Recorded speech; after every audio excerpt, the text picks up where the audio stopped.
Hey everyone. We are joined by a special guest today in Cisco Aguilar, the Nevada Secretary of State. So you're used to me and Zach always just talking with each other and at you guys, but today we've got someone who's an actual expert in elections and the administration of them. So Cisco, thank you for joining us. Thank you for having me. I'm excited to be here. So, I think the number one thing that I have heard the arguments readers ask me when it comes to actual election administration in this country is like, who does it actually benefit when elections are super low propensity or high propensity?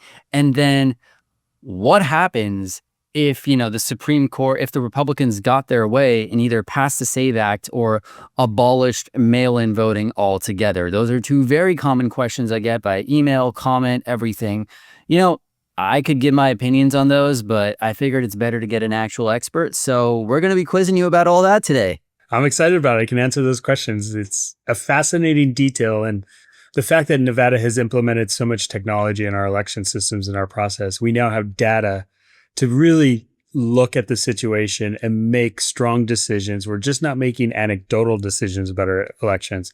We're actually making smart, strategic decisions to help all voters across the state of Nevada. So what is it that you actually do as a Secretary of State? And I ask this because the Secretary of the State of the United States of America is a very different position from the Secretary of State of Nevada or California or whatever. So can you actually explain to viewers what it is that a state Secretary of State actually does? Yeah, so it varies from state to state, but most of the responsibility are pretty uniform. In Nevada, I serve as the chief elections officer, which means I am the regulator of elections. I don't actually run the elections. The 17 county clerks in Nevada run the elections. That is a clerk responsibility. They set up the polling location. They choose the polling locations. They develop their ballots. We just help assist those clerks do that work, but also make sure that they're following the law, both federal and state law, and that we're making sure we're serving all voters and just not a certain group of voters. I also do business filings, business registration. It's the third largest revenue generator in state government. So if you want to start a business, you have to come to the Secretary of State's office. It is the front door to business. And we want to make sure that we're welcoming to all those individuals who are taking the risk to create a business, but also to make sure entrepreneurs have the resources they need to be successful. And finally, I do securities regulations. We want to make sure that broker dealers, investment advisors in Nevada are licensed, registered, and giving good advice. Unfortunately, there are some bad actors out there. I do have a police force of about 9 individuals who do securities fraud investigations, and they take those individuals to court and held them accountable for doing bad things to potential investors. And mostly it's retirees who are the subject of investment fraud. The question I think we have is, so when you're running elections, I think you probably have two main priorities, and I'm sure there's more too, but two huge priorities, as secure as possible and as easy as possible for everyone to vote. And my question is, how do you balance those? Because I feel at some point there are probably some trade-offs, right? Like the more secure it is, the harder it is, for some people to vote maybe. And I say this all the time, is that Nevada's run some of the safest, most secure and accessible elections in the country. Accessibility being a huge priority because we want to ensure that every Nevadan across the state. Nevada is one of the most diverse states in the country, both from a geographic perspective, from a ethnic perspective, but also a working economy perspective. We have 2 major cities, Reno and Las Vegas. But other than that, everybody pretty much lives in our rural areas. We have 28 recognized tribes that live in some very rural areas of the state. And so that accessibility component really becomes important. But again, safety and security, Nevada is a battleground state. We know that foreign adversaries are interested in what Nevada is doing because what happens in Nevada is going to happen in the rest of the country. And if our foreign enemies can get information or intelligence about those efforts, they can use that to their benefit to do the bad things that they do. And so cybersecurity is a huge priority. That's why we implemented our new system, the voter registration election management system, because our 17 counties were all doing it individually a different way. We had some counties that held old systems where the vendor didn't exist anymore. So didn't have the greatest cybersecurity protection. Now that we have one system across the state, we have one of the best. We can focus on cybersecurity. The fact that the federal government cut a lot of funding for cybersecurity, which is dangerous. They talk all the time about wanting to create safe elections and we need safe elections, but yet they go and cut the most critical funding that goes into elections. That's cybersecurity.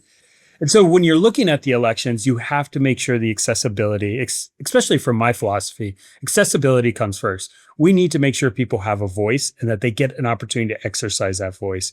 By having 2 weeks of early voting, we have universal mail ballot and then election day voting, and we have same day voter registration. So that gives all the accessibility pieces we need to ensure citizens have that opportunity.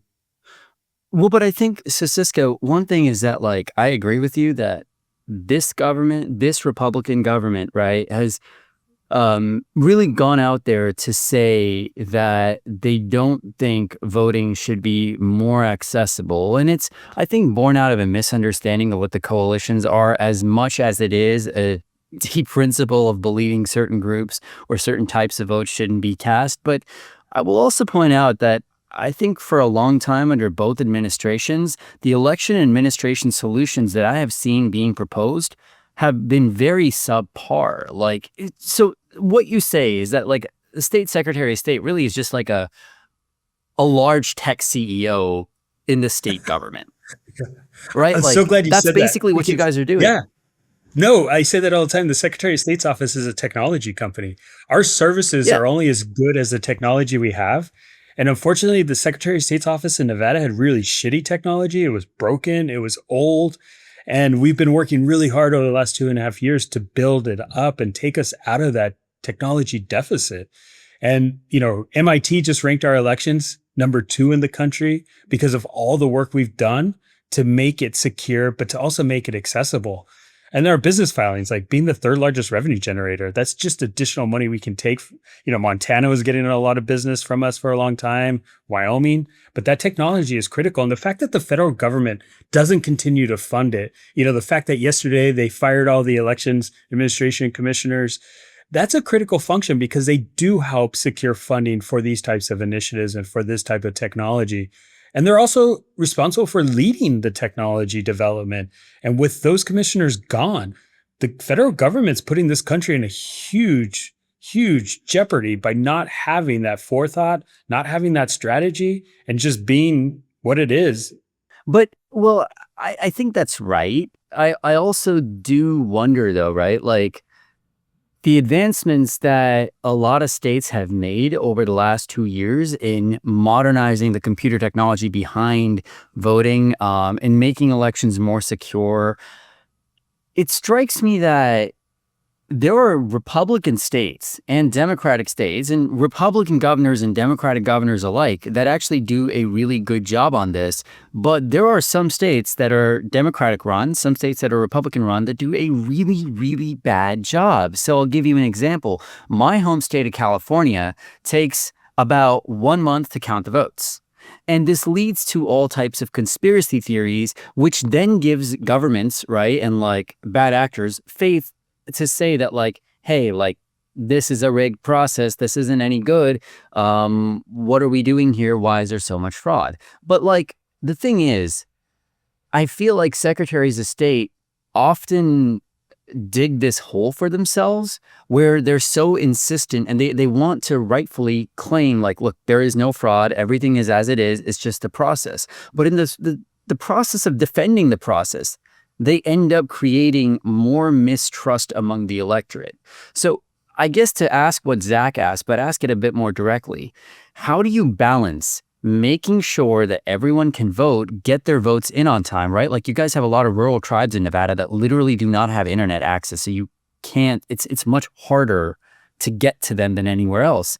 How do you balance getting votes in on time and getting them counted on time with expanding the franchise to people? How do you make sure that you can let as many people vote as possible without letting the count stretch on 3-4 weeks like California does? Yeah, in Nevada, we can start counting mail ballots the first Monday of early vote. So that's 2 weeks before the actual election is when we can start processing mail ballots. We can't tabulate them until election day, but we can start counting them, which means as we send mail ballots out and they come back to the counties on that Monday of first early vote, which again is 2 weeks before election day, they can start verifying the signature of that ballot, verifying the voter, start separating the envelope from the actual ballot, and putting it into positions where it can be tabulated quickly on election day. California, unfortunately, you can't start doing that process until election night, which is why you have such a long time before you actually finish the overall process. So, and that's one of the reasons why the Constitution delegates the responsibility of its elections administration to the states, because every state is different. Every state has a different demographic of citizens. And so based on the needs of those citizens, you have to figure out what policy discussions are the best for your state. And that's up to the legislature. But it's also up to the Secretary of State to educate the legislature, to educate the governor on what's in the best interests of its state. And here in Nevada, we knew that universal mail ballots were critical. We're a 24/7 economy. We're a working class community. We have the Strip in Las Vegas. We have miners who are working in northeastern Nevada that work on a 24-hour cycle. And we want those people to have a voice. And sometimes they can't take the day of voting to go participate. And, think about it. If you're a cocktail server in Las Vegas and you're working election day and you took 2 to 3 hours to go vote, that's 2 to 3 hours of tips you're not getting in your pocket to provide for your family. And so we have to have all of these alternative opportunities for people to vote. But then it also goes to the security. So the fact that Nevada can start counting mail ballots, it's also an operational issue. A lot of elections administrators don't really look at this as an operation. They're very committed to the elections process and what elections do, but stepping back and saying, okay, how do we measure efficiencies? How can we improve our processes? Where are the bottlenecks? Why do those bottlenecks exist? And because of the new system we have, I get all of this data and I can start looking at it and say, okay, this is the bottleneck on election day. How are we going to solve for this bottleneck? And the bottleneck in Nevada is mail ballots received on election day at drop boxes. So less than 2% of mail ballots arrive after election day. The counties have 98% of mail ballots in their possession on election night. In 24 general, they got to 90% processing. So there's an 8% bottleneck. And that 8% were those mail ballots received on election day at drop boxes. And one of the reasons is because they sat at the polling locations all day. Now the counties are doing multiple day pickups. So if there's a busy polling location, they'll go pick up those mail ballots in their possession at that time, bring them back to the election center and start processing them so that we can get more information and more results out to the public as close to election night as possible. There's a lot of people across this country who think I'm like on a Don Quixote mission, that I'm never going to get to a place where we solve this issue. But I refuse to accept that. We have to be smarter about this because if we take away the opportunity for people to create the conspiracy theories, especially the president, he has this deranged obsession with the 2020 election when he truly doesn't understand it. But if we can start to educate people and give people information in real time, we can take some of that away from him and take that story away and control it. Yeah, so that makes a lot of sense. I think so in 2022 and 2024, right? I believe both years Nevada had a Senate election that wasn't called on election day. And so I think specifically, it was it was 10 to 15% of votes that were counted after election day. So those you're saying are mostly these drop box ballots, right? And it's fewer ballots received after election day. Yeah, and I think 22, that's when I ran for the first time. I had to wait till the Friday to have my race called. And I was like, this is crazy. I was getting restless. And starting to look at the data and understand what was happening, we started to put in some fixes to make sure that people, yes, in Nevada, we're going to have to wait a few days for some races because we are a battleground state. Some of our races are so close. And it drives me crazy because everybody's always like, well, Florida does it this way. Florida does it. Florida's a red state. They don't have the races we have in Nevada, Arizona. Well, actually, but Florida has had this tabulation system since they were a swing state, right? Like they had it in 2008, they had it in 2012. So I don't know if that's correct. But the thing is, they also stopped accepting mail ballots prior to election day. So the fact that they don't allow their citizens to have all the way to election day to make a decision, I compare this to buying a stock. When you're buying stock, you want to have as much information about that stock so that you can make an educated decision. If you're forcing somebody who you're not going to know the price of the stock, buy a stock 3 days before, they're at a disadvantage because they don't have the ability of all available information. If people want to wait till election day to make a decision because some new information may come out about a candidate that you're struggling to determine who to vote for, that's critical to the decision-making process. And people are entitled to that information. Cisco, can I ask you though? Yeah. But California and Nevada allow somebody to use their mail ballot all the way up to election day. And I think that's critical. Right. But well, can I ask you though, right? Like if people want to wait till election day to cast a ballot, that's perfectly fair. But the less elections oriented people have asked me, and very fairly, why can't they just take their mail-in ballot, go to a drop box, drop it off there on election day, and have it counted on the same day? Like, what are the actual barriers to that? Because I think like the reality is that people start losing faith when they drop the ballot, like when mail ballot counts stretch beyond a certain point of view. And I appreciate and I really understand that like we need to expand the franchise to people, but how do you balance, again, like letting more people vote with the reality that if you do let people vote by mail up until the last day and then allow for like postmarked ballots to arrive 7 days after, you're going to start getting irresponsible people criticizing the process. Right. It's capacity. It's a question of capacity. And capacity includes the physical equipment. It's the machines that scan the mail ballots, that verify the signatures. About a third of signatures in Nevada are verified by the machine. And then about 2/3 go to a review of a bipartisan team. So those efforts take a little time. And what you want to do is be able to build the capacity to manage the inflow so you keep the outflow consistent with that inflow. That's where bottlenecks occurs. And in elections, nobody's really sat down to say, what does this look like from an operations standpoint? How do we ensure that we're able to process 80,000 ballots an hour to keep up with what the inflow is? Election administrators have been under the radar for so long. And then in 2020, all of a sudden there's this uproar about it. And also with COVID changed the way we vote. In Nevada, we got the universal mail ballot, which we didn't have before. So that changed the way the elections work. And in a short time, these election administrators had to go from being traditional election administrators where they did what they did for 20 years, nobody said anything, to now having new operations and not truly understanding the total function of those operations, and then meeting, the madness of the voter for not doing certain things. And that's why I've said we had to step back from this, look at the overall operation, look at the policy issues, and start to fix some of these bottlenecks to get as much information out to the voters. It's a balance of a lot of things. It's also cost. How much is a state willing to invest in its elections to be able to make them as fast as possible? I think it's like you want to have accurate information or elections, you want to have accessible elections, and you want to have low cost elections. Well, you can't have all three. You have to pick two of those three. And accuracy is always going to be the priority. So you're going to choose between fast and low cost, right? If you want fast, there's going to be a cost to it. But if that's what the voters are demanding, I think we have to figure out how to meet these expectations somewhere that's an efficient model for the taxpayer.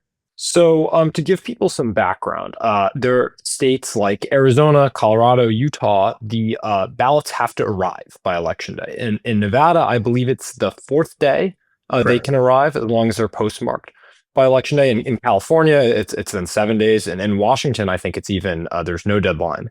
But recently there was a big Supreme Court case on this, Watson versus RNC, that I'm sure you were following, that would have applied to Nevada, because you have some of those ballots that are postmarked by election day and don't arrive by election day.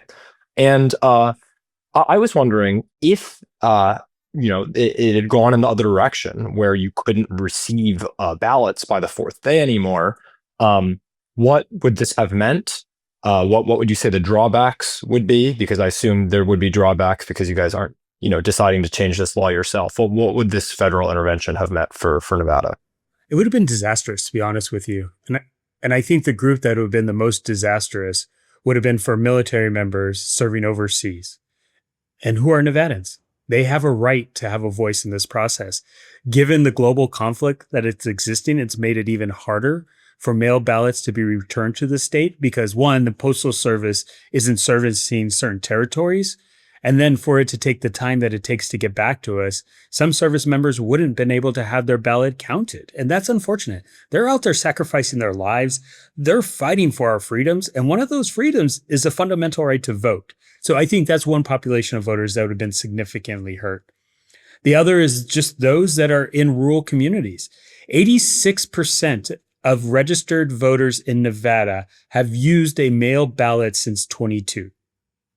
And in the most recent primary election, a couple weeks ago, 60% of Nevadans used a mail ballot. Three of our largest, reddest counties were the highest adopters of mail ballots.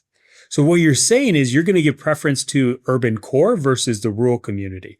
And the rural communities, 90% Republican. And so when you talk about making these changes, you're having a pretty big impact on the group that's trying to take these away. And so it's shocking to me sometimes when they try to make these policy arguments. And then from just an administration operation standpoint, changing that in the middle of an election cycle would have been detrimental because a group of Nevadans had gone through the primary under one set of rules. And then you go to the general election and you have brand new rules. And so we would have been in a hard position to educate voters, update voters about their ballot when it needed to be in.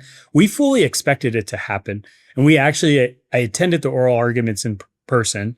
And I walked out of that oral arguments. I called my elections chief deputy and I said, hey, we have to start thinking about the operational impacts this is going to have. The United States Postal Service actually forced us to have to start thinking this anyways. When the post office changed their operations by not postmarking in the evening, we had to get into a mode of telling voters to vote early if they're going to use their mail ballots and use the Postal Service for the return, or to educate them to ask them to drop it off at a polling location during early vote or on election day. So that changed, got us in the mode of talking to voters about these challenges or issues. But again, it's like the World Cup, right? If you went into the first half under one set of rules and then at halftime, the refs and the regulators decided, oh, we're going to change the rule for the second half. One, it would be confusing to the players and it would be unfair to the fans. I feel like you might be talking about a specific red card instance. No comment, but as a former sports regulator, I was chair of the Nevada Athletic Commission and you had to make these decisions about UFC and boxing all the time.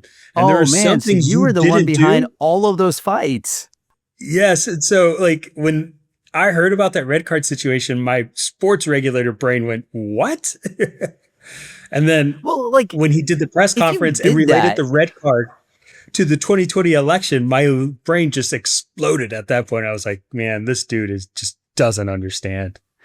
I feel bad for Balogun because he clearly did not want anything to do with that beyond just play, but it is what it is. I mean, so actually, you were on the Nevada Athletics Commission, right? Yes, 8 years. For a long time. Yeah. So I think a lot of people really don't understand how important that position specifically is to Nevada's economy. Like the fights and the money that they bring into Vegas, which is basically the heartbeat of the state, is just like, I remember looking at the numbers and I was like, holy shit, like without UFC, like Nevada post-COVID might have hit another Great Depression. Well, first, we're the gaming capital of the world. Then we're the entertainment capital of the world. And now we're the sports capital of the world, I would say. And, I had the great opportunity to be chair during the Mayweather-Pacquiao fight. And that at the time, when we did it, was the richest sporting event in the history of the world based off of ticket sales. And it was only an arena of 14,000. Our gate was larger for that fight than Super Bowl that year. And it was so impactful to the strip and to every hotel, to every restaurant. That was a huge economic driver. And that's the thing is you can't change the rules in the middle of the game because if you do, people are going to lose confidence in the betting. They're going to lose confidence in the outcome of the race. And then it hurts the economy. And it's the same with elections. The more chaos you put into these elections, the more uncertainty you put into the elections, it makes things more expensive. And it does hurt our economy. Business leaders do not want chaos. They want consistency, they want fairness, and they want transparency because it does impact our overall economy. So how does the administration of elections impact the economy of Vegas? Because this is something that I think a lot of people don't get, that there is actually a very clear correlation. I want you to just expand on that a little bit. Well, I think it goes back to the quality of the candidate, right? We're electing people to make major decisions that have a huge impact on the economy.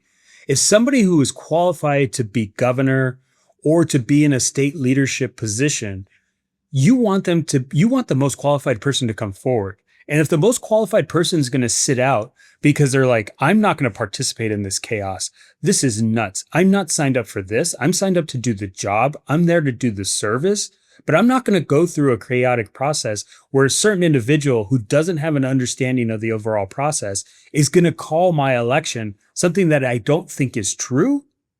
That's a huge risk. And we should be smarter about it. And the other thing is the number of voters that turn out. We need voters to turn out to be able to elect good people. And I'm going to use this subset group for an example.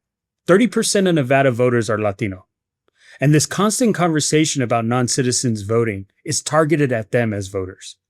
Because Latinos are focused on their families, they're focused on their jobs, they're focused on the things that impact their family. And when they start to hear there's a potential opportunity for them to violate the law, they're going to self-select out because they're like, I don't have time to truly understand what they're talking about. I'm just not going to participate. And when a large group of people are being driven away from polls, that hurts us overall because we're not getting the most qualified person to represent the state. They're not holding elected officials accountable for their decisions. And we ended up with some really bad candidates, which then make really bad decisions, which could be expensive to the local or state government. And I think there's a study too, also to the press. Journalism is important to all of this. And there are I know there's a study that says local communities that don't have journalism presence end up paying more for public financing than those communities that have journalism present. And that taxpayers need to understand what that implication is. And so those are some of the decisions and the ways that elections do impact the overall economy. And the burden on taxpayers. This burden, the SAVE Act, we talked about that a little bit earlier, is the fact that the SAVE Act, yes, the voter ID is in that, but that's a red herring to the overall implications of that bill. What that bill does is forces counties to have to build a brand new bureaucracy to verify and re-register every single voter. It becomes a new DMV. You think about some of these rural counties, which are majority 90% red, having to come up with the funds to implement that bill. You're putting that burden on those taxpayers, which are already operating off of a tight budget. And it's just because the president is obsessed with this 2020 election that he's forcing these taxpayers who are his supporters to carry the burden of his lies. It's just crazy to me that they don't think about this in a larger perspective of how these policy decisions are going to impact local voters in some of the communities that are their biggest supporters. Yeah, that makes a lot of sense. So another question I had was kind of after the rules are set, how do you work on communicating them to the American public? So you're a swing state. Once every 2 years, even 4 years for presidential elections, the nation's eyes are on you. And when I talk to people, I think people understand how their state's elections work usually very well. But what's tricky about the US, if you live in Alabama, you're probably voting in person. If you live in Georgia, there's a very good chance you're going to vote early in person. In Nevada, meanwhile, most people vote by mail, happens in most states west of the Rockies. So I was wondering, how do you task yourself with kind of explaining to America when they're watching your elections, this is how we do it here, and this is what you should expect on election night and even election week? So it starts with working with the county clerks to say, what is the expectation of your local voter? And what do we need to do to meet those expectations? And it's working with them. Really, our election start the day after the last election. So we've been working on the 26 election since the end of the 24 election. And that process started looking back at the 24 election and saying what worked, what didn't, where were our bottlenecks, what do we need to improve on, and then working to find solutions to those problems. Once we find solutions, it's starting to implement them, and then making sure the county clerks are comfortable with their overall operation. Once we know that they're comfortable, we then move into the public education. So in Nevada, from 24 until 26, we implemented what were called ballot marking devices. Everybody kept talking about a paper ballot. They wanted a paper ballot. They wanted a paper record of every vote cast. And so after the 24 election, Carson City and Lander County used what were called ballot marking devices. And I said, how do we get these machines to the rest of the counties? And we did. We finally found a way to get every single county in Nevada to have ballot marking devices. So now when you go to vote in Nevada and you go in person, you check in, you vote your votes on the machine. Once you're done and you verify all the votes, the machine prints an actual paper ballot for you to hold and to review. You look at that ballot, you verify the votes are correct, and you as a voter put it into the actual tabulator. That was a response to what voters were talking about. Now it's listening to voters to say, what experience did you have during that process? What feedback do you have for us? And then continue to talk about. But it goes back to the earlier point. If we can get information in real time, as close to election night as possible, we're not going to have the chatter that we've had in the past because there's no opportunity for that chatter to occur because the election is finished and it's done. That makes sense. So this sounds like something that, as you kind of talked about earlier, it's great, but I'm guessing it costs money, right? So what does that process look like? I assume you're working with the state legislator or the governor's office to try to get these extra funds for elections? It is. It's a process. So Nevada, unfortunately, we only have a legislature every other year. Some argue that it's really good because then the legislature can't fuck things up. But again, it does hinder us from a policy perspective to be able to do certain things. So we have to have the foresight to set our budget 2 years in advance.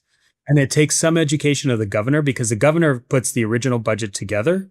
He takes what our recommendations are, either accepts them or rejects them. So it takes a lot of work to educate him to say, this is what we need, where we need investment. These are the expected outcomes. And this is how we're going to be held accountable. So how do you get along with the governor? It's pretty good. Really? He's a Republican. You guys aren't even of the same party. No, we're not.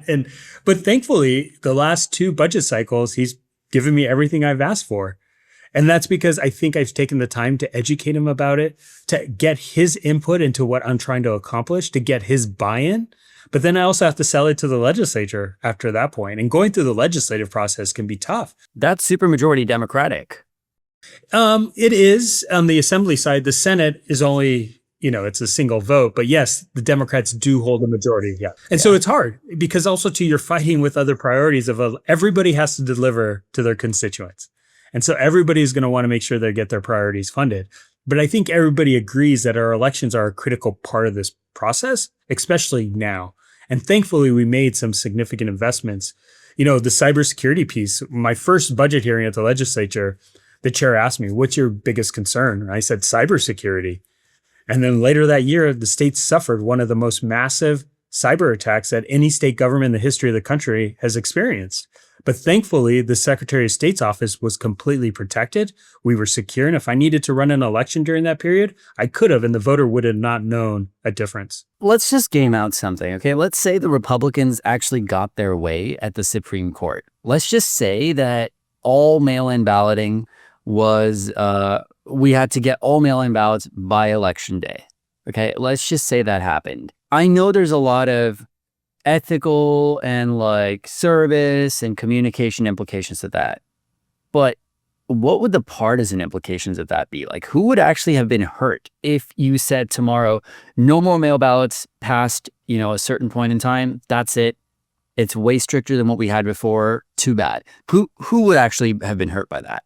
Well, Democrats tend to wait the longest to mail back their mail ballots. So I think probably a Democratic election would have been in trouble. Again, less than 2%. But again, some races in Nevada, we had a U.S. Senate race in 22 that was decided by 7,000 votes. That 2% would have decided the outcome of that race. And so we could have had a completely different outcome from what we have today. So there are significant races that could be impacted. The presidential, if we were in a presidential year that occurred, which we're going to have in 28, Nevada could have swung the presidential election. I mean, those voters could have swung. And that's what I try to tell Nevada voters is your vote is so powerful. We're a small state, but we have massive impact on the national level because we're a battleground state. Presidential candidates have to win Nevada to win the White House. And that is power. Yeah. And something I love telling people about this is you have two states, Nevada and Arizona. They're right next to each other. They're both heavily Latino. They have a lot of, retirees. And yet it's Republicans who are the ones who wait to return their mail-in ballots in Arizona. And it's the Democrats in Nevada. And that's what is so interesting about this is I think there's so many, different, it impacts different states differently. I don't know if you know this, but Adrian in Arizona is my cousin. So, I actually didn't know you were cousins. Yeah. So the two Latino Secretary of States in two Latino states are cousins. Yeah. Our cousins. I actually had no idea. So we say it's a family business, but in reality, we know the responsibility we have and we take it pretty seriously, especially when Latino voters are constantly being attacked and considered. Again, this president, what he's doing really in reality with all of these changes, all of these attacks, is the fact that he's trying to choose his voters rather than voters choosing the elected official. So if we go a step further and we say, let's just say if Republicans got not just what they wanted at the Supreme Court, but what they wanted in Congress, which is the SAVE Act, if they pass the SAVE Act, which again requires passports or multiple forms of ID at the voting booth in order to actually cast a ballot. I guess my question to you is, it strikes me that the partisan implications of that would actually be disastrous for Republicans. That specific thing, it feels like born out of an understanding of 2006's voting coalitions, back when Democrats used to claim a lot more white non-college voters, back when Hispanics were way more Democratic than they are now, back when, Black voters are more Democratic than they are now. Again, Barack Obama won 99% of Black voters in 2008 or thereabouts, right? Now Democrats win 83% of it. It feels like if the Republicans got what they wanted and passed the SAVE Act, they would really struggle in upcoming elections. Am I wrong? No, I think you're absolutely correct. It goes back to my point is the burden that's going to be put on these county administrators who don't have access to resources. It's an unfunded mandate, but it's also women. Married women who have changed their names to that of their husband are going to have a harder time proving identity to that local county official. The amount of documents they're going to have to gather to be able to prove that identity. They're going to have to go back to their place of birth to get their original birth certificate. They're going to have to get a marriage certificate. And to be able to bring all those documents to a county official in person to verify who they are is going to be a significant burden. And look, people in rural Nevada don't live next door to a county office. They live all over the place, and it may take hours of travel and then hours back. And who's going to make the effort to do that when somebody's going to be just as frustrated? Again, you're creating another federal government bureaucracy for something that doesn't occur. Let's be very clear. There is not significant or widespread fraud in our elections. And to do this expense, you ask a simple economist, hey, compare the outcomes to what we're trying to accomplish. And the cost is so significant that it's not going to buy greater security. We cannot afford to do what they're trying to do, especially with other issues in this economy that we're experiencing. To me, it makes no practical sense whatsoever. And that's not even looking at it from a political perspective. Let's just say, let's look at this from an economic perspective. Let's do the analysis for, let's just say $2 billion. We're able to decrease 5 instances of actual fraud in our elections. Most voters are going to say, that's stupid. We can spend that money in different areas, and we can invest that back into our schools, into our healthcare, into infrastructure that's going to build our economies and make them stronger.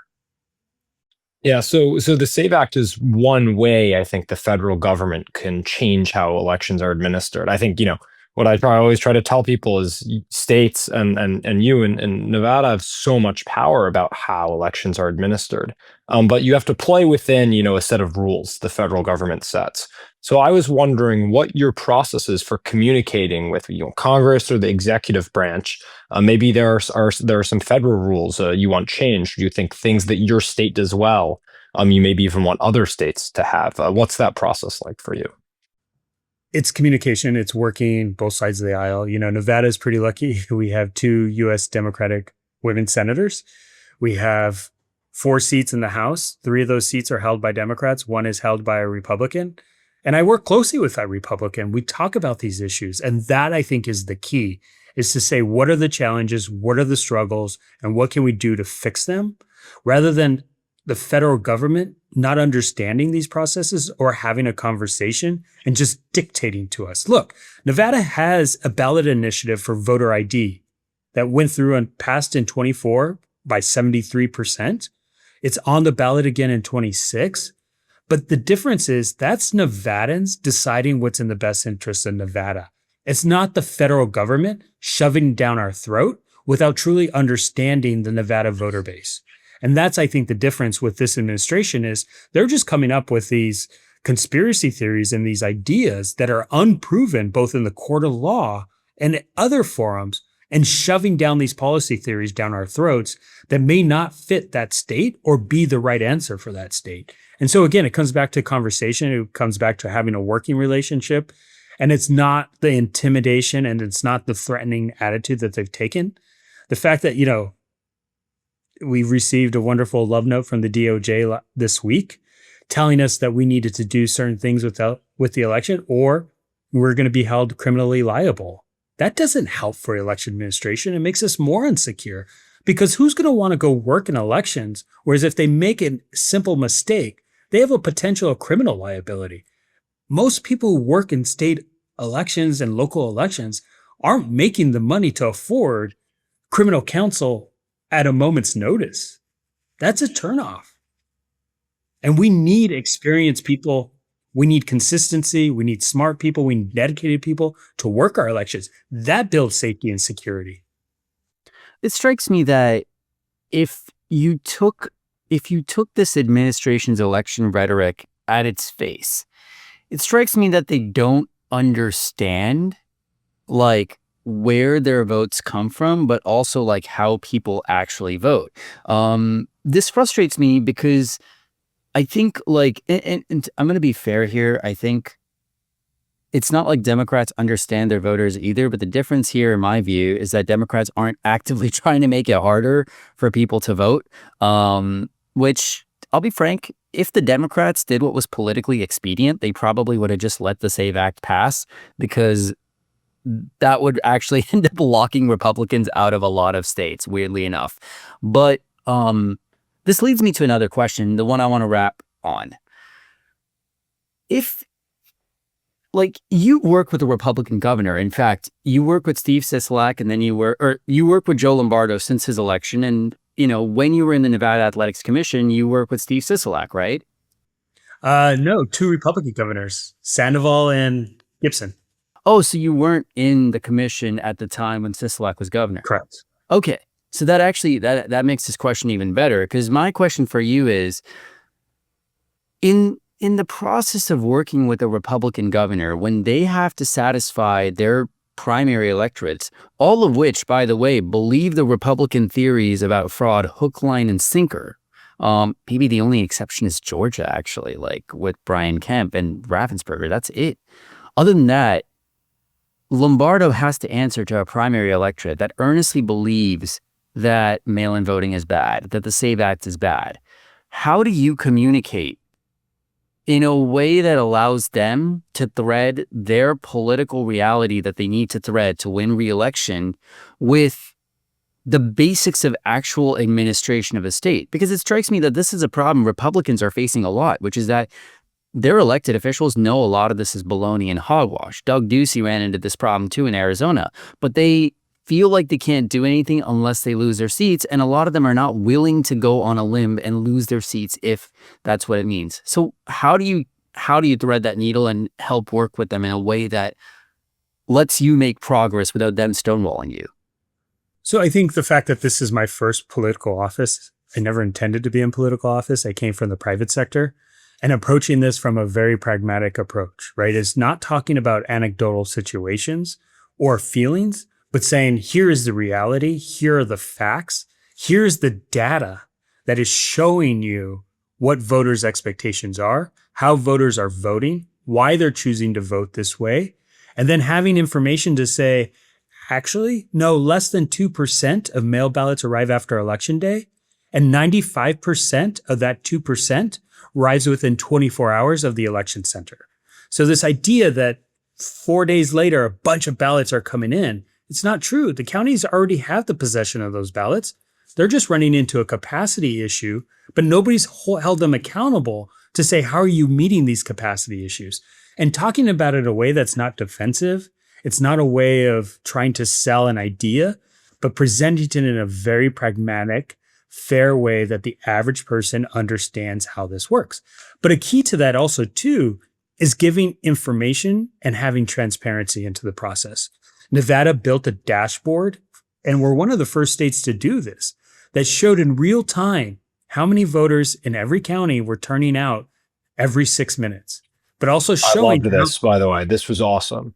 Oh, This thank is you. really And it's going to good, get better. yeah. It makes my job so much easier to, communicate to people what's happening, Right. in your state to try to, help you with the communication part we talked about, providing us with that type of data is incredible. So Cisco, one of the big reasons I don't call races anymore is specifically because every time I called county clerks, they were just giving me like nonsense answers. And I was like, you know what? I have better things to do with my time than this. Armin, you're going to handle this. And I just zooped out of it. So this is really good. I really like that. Yeah, and for people to see how many mail ballots were coming in every day throughout the early vote process, how many were being processed by the county, where those votes were in the process.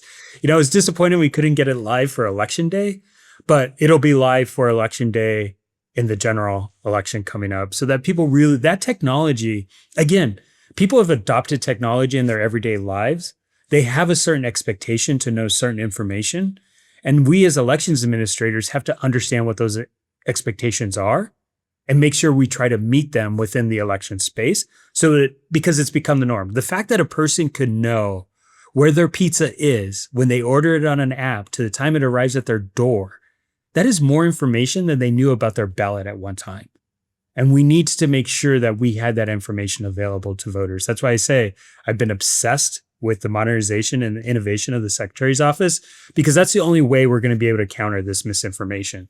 Because I don't have to go defend it. I just say, here's the information, here's the website. And even the governor, he would text me throughout the election asking for certain data. I didn't have to do that this time because it was available to everybody equally. Yeah, I think that's something that I think people don't talk about enough. It's not just can you count the ballots super quickly. It's the process along the way being as transparent as possible that lets, the press communicate what, people expect. And even if you're counting ballots at the same speed, I think it just is so much of a different, result on how the average American sees this process. The challenge, though, too, it's getting people to be innovative within the space, getting vendors to be more innovative. Vendors are scared to enter this space. Entrepreneurs are scared to enter this space because it's hard. You get your ass kicked, right? Somebody's always trying to challenge what you're doing. You have increased legal fees. Your comms expenses for a startup in the election space are high because you're constantly having to defend and explain your product. And if you do have an issue or a tech issue, that becomes a conspiracy theory. So we have to figure out as a country is how do we continue to fund innovation? And this administration is taking away every opportunity to figure out how to build innovation and how to modernize. Even though they say that's their goal, every action they're taking is directly opposite and counter to what that goal is. So Cisco, I'm going to wrap with one quick fire question for you, right? 2024, Jill Stein filed as a ballot referendum in the state of Nevada. Okay, this is, I think, in all of the elections that I have followed over the last, over a decade, this was perhaps the single most bizarre thing. How did that actually happen? And, I will ask you, like, what was the reaction like when you saw it? Like, what was your reaction? It was, look, Nevada's pretty liberal when it comes to third parties. That's just the way we are. Nevada is a libertarian state. Like, that's been the ethos of the state from its creation, right? We were born out of battle. Abe Lincoln needed us to be a free state to give him the power of the majority of free states. Look, we're the home of Mark Twain, right? Like, the fact that Mark Twain lived here at one point, his brother was the first secretary of the state. We have that just attitude of, hey, anybody can try what they want to try as long as it's within the rules, they can do it. But yes, it was quite fascinating. It was quite interesting, but also too, it was the RFK process as well. It strikes me that when you talk about competence, this is like a very good example of what incompetent people will do. Like, you will get candidates filing as ballot referendums. So, I appreciate you coming on. Thank you for answering our more direct questions, especially on which party things help, what your working relationship with the Republican governor is like. I know a lot of primary voters may not necessarily appreciate that, but it's important to doing your job. And I think, at least from the more elections nerds like Zach and I, we appreciated that. Cisco, I want to thank you for coming on. This has been a real pleasure. Thank you so much for coming on. We wish you the best of luck. Thank you. I appreciate you guys educating the public about elections. So keep doing what you're doing.